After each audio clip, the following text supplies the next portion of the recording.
செய்திகளுக்காக நான் உங்கள் சதீஷ் ராஜகோபால். பாடியநல்லூர் ஊராட்சியில் தமிழக அரசின் பொங்கல் பரிசு தொகுப்பு வழங்கும் நிகழ்ச்சி நடைபெற்றது. சென்னை திருவல்லிக்கேணி நகர கூட்டுறவு சங்கத்தின் மூலம் சைதாப்பேட்டை சின்னமலை நியாய விலைக்கடையில் இன்று காலை அரிசி குடும்ப அட்டைதாரர்களுக்கு பொங்கல் பரிசு தொகுப்பு வழங்கும் திட்டத்தையும் இலவச வேட்டி சேலை வழங்கும் திட்டத்தையும் தமிழ்நாடு முதலமைச்சர் மு.க.ஸ்டாலின் அவர்கள் தொடங்கி வைத்தார்.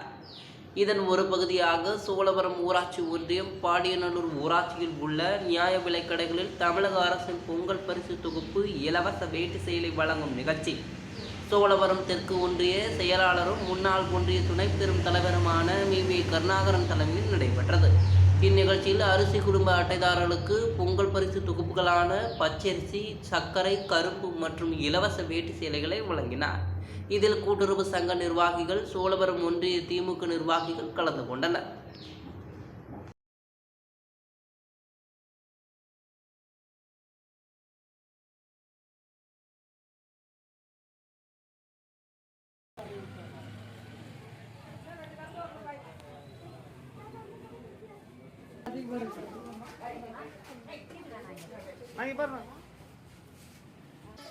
அரிசி கவர்